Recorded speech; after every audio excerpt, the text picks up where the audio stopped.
Welcome to PharmaPulse, the new podcast by Reuters Events, where we decode the latest trends in the pharma industry. My name is Canna Hutton, your host, and joining us today is Florent Edouard, SVP and Global Head of Commercial Excellence at Grunenthal, to discuss customer engagement in the industry. Before we get started, Florent, if you could just, give us a bit of an introduction about yourself and your role, that'd be Yeah, great. sure, with pleasure. So I'm head of global commercial excellence in Grunenthal. Grunenthal is a mid-sized pharma headquartered in Germany. I'm living in the Netherlands and I'm French, so I'm definitely European. And we're on a journey toward customer excellence.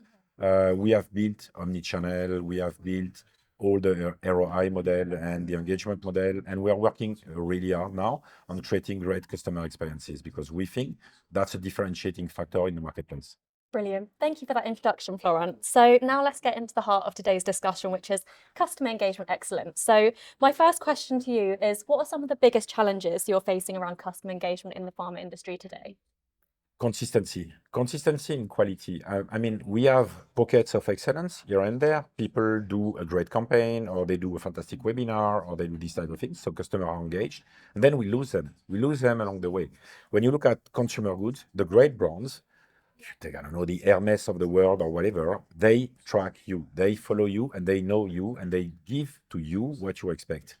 We are too product-centric, we are too pharma-centric, we are not listening enough, so we are not delivering to people what they really want to hear or be educated about. So that's one of the biggest challenges, that consistency. Thank you, Florent. And my second question is about breaking down the barriers between medical and commercial functions, which has been mentioned a few times in sessions. So how do you see the industry actioning this and putting this into play? What needs to happen to break down these barriers? So that's a very, very, very good question. And I think every company is set up slightly differently. It's very based on different people's opinion of what medical should be doing and what commercial should be doing. If you pivot the thing and you take it from the customer standpoint, a doctor doesn't care if something is coming from medical or from marketing, as long as it's useful for him and useful for the patient. So we really need to educate the medical function that marketing is not evil. We need to educate the marketeers that medical is not boring, and they can collaborate together to create content based on the customer needs. And when you spin them in the right direction, they can collaborate actually to deliver. Brilliant. Thank you, Florent. My next question is, what role does data play in personalized customer journeys? And do we invest enough into data and analytics? So I don't know if I can answer the second question because I don't know what enough is. But I think it's critical. Yeah. You cannot do personalization if you don't have data, and you cannot do personalization if you don't have clean, precise data that you can turn into insight. So no, we don't invest enough. I'm sure we don't invest enough. When I look at the landscape and I'm talking to my peers in pharma, we still see silos of data here and there. We still see dirty data being used, and that's never going to work. So if we really need to work on that first, that's really important. Brilliant. And my last question for you, Florent, is about omnichannel. So it seems to be quite contentious at the moment. Do you see it as more of a buzzword or an integral part of the customer engagement ecosystem or journey? So maybe I will surprise you with my answer because I see it as something from the past. Okay. We have implemented omnichannel across all our countries, all our brands, all our customers, and it works. Yeah. But you need to dedicate the time to it. You need to be able to break down the silos. You need to have one single technology. You cannot have zillion technology. So you take the best in class for the webinars, the best in class for the website, the best in class for the CRM. You connect all that, and then it works.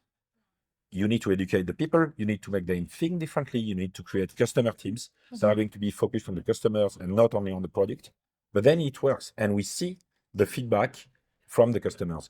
We had a doubling of our net promoter score by the people attending our webinars since we have put omnichannel in place. That's massive. Yes.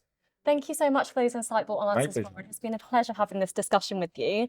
And that's a wrap for today's episode of PharmaPulse. Thank you for your valuable insights. Your feedback is invaluable to us, so please do subscribe, rate and review the podcast and let us know what you'd like to hear next. You can also connect with us on LinkedIn at Reuters Events Pharma or visit our website at reuterseventsPharma.com/pharma. Thank you for joining us today, we look forward to having you back with us at Reuters Events, PharmaPulse, and we'll see you next time. Thank you, Florent. Thank you. The views expressed in this podcast are those of individuals being interviewed and do not reflect any company, parent company, or affiliates they represent.